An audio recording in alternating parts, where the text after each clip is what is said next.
పరిస్థితి మళ్ళీ ఏదో ధర్నా రాస్తారు ఒకరు కూర్చున్నారు, మళ్ళీ ఏం చేస్తారు? అరే తెలంగాణ బతుకంతా పోరాటమేనే. తెలంగాణ కొట్లాడుతున్న పోరాడుతున్న తెలంగాణ వచ్చింది. పక్క రాష్ట్రంతో కొట్లాడినామంటే సకదానం. ఇప్పుడు ఉన్న రాష్ట్రం ఈయనతో ఏం లేదు నీకు. అవ్వ ఇంటి దొంగని ఈశ్వరుడు పట్టుకున్నాడుగా మా కేటీఆర్ పట్టుకుండు. ఇంటి దొంగని ఈశ్వరుడు పట్టుకోడు అంటారు కానీ ఇంటి దొంగని ముఖ్యమంత్రి మా కేటీఆర్ గారు పట్టుకుండు. లక్షల వేల కోట్ల స్కామ్ని బయట పెట్టిండు. ఈ తెలంగాణ ప్రాంత భూములను ఎవరి కోసం అమ్ముతున్నట్టున ఈ దేశం అడవులను మొత్తం ఏమో నరేంద్ర మోడీ అంబానికి ఆదానికి అంటగడుతుంటే తెలంగాణ రాష్ట్రంలో ఉన్న ఇండస్ట్రియల్ భూములనేమో ఆంధ్ర ప్రాంతానికి వాళ్ళ అల్లునికి సంబంధించిన చుట్టాల బంధువులకు మన బిజినెస్ మ్యాన్లకు అంటగడుతున్నాం అంటున్నా. నేను ఇంత తక్కువ అమ్మాల్సిన ప్రాణికి అవసరం ఏముంది అంటున్నా. నేను ఈరోజు ఏమంటున్నా, ఈ రాష్ట్రంలో తెలంగాణ గురుకుల కళాశాలలు కానివ్వండి, ఇంటర్ కాలేజీలు కానీ అద్దె భవన్లో ఉన్నాయి. ఇదే ప్రాంతంలో కట్టొచ్చు కదా, మల్కాజ్గిరిలో ఎన్ని గ్రేవ్ యార్డ్స్ ఉన్నాయి, ఎన్ని శ్మశాన వాటికలు ఉన్నాయి, తర్వాత ఎన్ని కబరిస్తాన్లు ఉన్నాయి? కబీర్సాన్ మా తాతల వాళ్ళ ముస్లిం నిజాం కాలంలో ఉన్నాయి. కొత్తగా ఇచ్చింది భూములు తీసుకొని మా మల్కాయిర్లో మా తాతల కాలంలో బొందలగడ్డ రెండు ఉంటాయి. ఒకటి మిర్జాలు కూడా ఒకటి ఉంటుంది, మల్కాయిర్లో ఒకటి ఉంటుంది.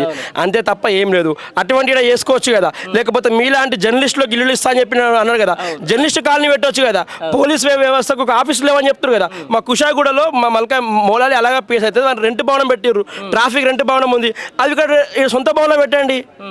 డబుల్ బెడ్రూమ్ల పరిస్థితి డబుల్ బెడ్రూమ్ అని ఇవ్వండి. మల్కేలు చాలా మందికి ఎస్సీలో బీసీలు చాలా మంది ఉన్నారు, తెల్ల రేషన్ కార్డు చాలా మంది ఉన్నారు, వాళ్ళకి ఇవ్వండి. అలా కట్టండి కదా.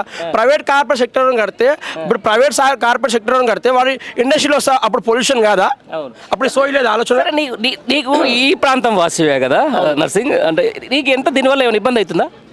ఈ ఆనాడు లేని ఇబ్బంది ఈనాడు రేవంత్ రెడ్డికి ఎట్లా ఇబ్బంది అవుతున్నా కదా. ఇక్కడ ఉన్న ప్రజలకు ఇబ్బంది లేదు కానీ రేవంత్ రెడ్డికి ఇబ్బంది ఉంది భూములు ఉండడం వల్ల. మరి అసలు దేశంలోనే అత్యంత ఎక్కువ పొల్యూటెడ్ ఏరియా ఐడియా బొల్లారం.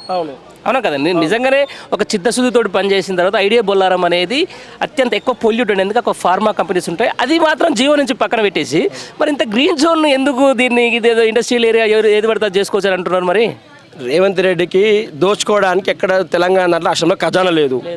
ఈ ఖజానా లేదు. ఏం చేయాలంటే రేవంత్ రెడ్డి అల్లుడు ఇచ్చిన ఐడియా, మామ ఇక్కడ భూములు ఉన్నాయి, ఇండస్ట్రియల్ భూములు అమ్ముకుంటే మనకు నేను పార్టీని తీసుకొచ్చిన ఈ సెటిల్మెంట్ చేసుకుంటే మనకు 100,000 కోట్ల ఆదాయం వస్తుంది అని చెప్పేవరకల్లా ఈ ఔరాబాయ్ ఐడియా బాగుందని చెప్పేసి పొద్దున మన అందరు సెక్రటరీ పిలుచుకొని ఈ అమ్మకాలు చేద్దామే అని చెప్పిండు.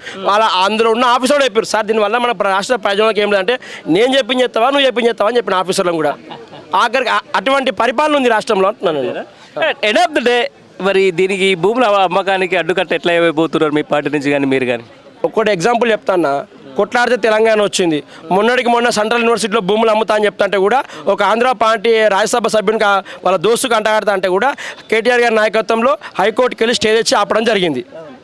ఈ ప్రాంత భూములు అమ్ముతా అంటే కూడా మా మల్కాజిగిరి ఎమ్మెల్యే మర్రి రాజశేఖర్ గారు కేటీఆర్ గారి ఆధ్వర్యంలో కలిసి కోర్టుకి వెళ్తాం, హైకోర్టుకి వెళ్తాం, లేకపోతే మాకు న్యాయస్థానమైన అపూర్వమైన గౌరవం ఉంది కాబట్టి ఢిల్లీ సుప్రీంకోర్టుకి వెళ్ళినా కానీ సెంటు భూములు అమ్మని అని చెప్తున్నాను.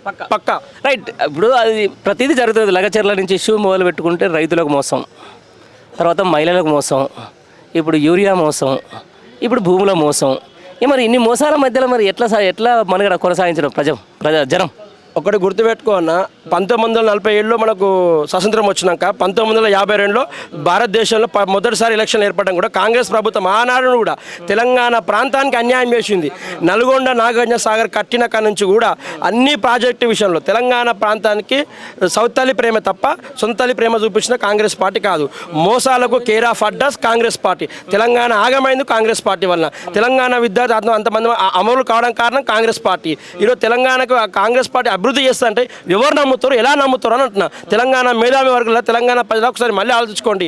ఈనాడు రేవంత్ రెడ్డి ముఖ్యమంత్రి అయింది తెలంగాణ ప్రయోజనాల కోసం కాదు, వారి యొక్క సొంత అన్నతమ్ముళ్ళ ప్రయోజనాల కోసం, కుటుంబ ప్రయోజనాల కోసము ఈ మంత్రివర్గానికి కొంచెం అంతో కమిషన్లు ఇచ్చుకుంటా పరిపాలన చేసుకోవాలనే తప్ప ఇక్కడ ఉన్న భూములను ఇక్కడ ఉన్న ప్రాజెక్టులను అమ్మి సొమ్ముని ప్రయోజనాలు చేసుకోవాలి. ఆఖరికి వచ్చి కాంగ్రెస్ పార్టీని తుంగలో కూడా వెళ్ళిపోతారు రేవంత్ రెడ్డి.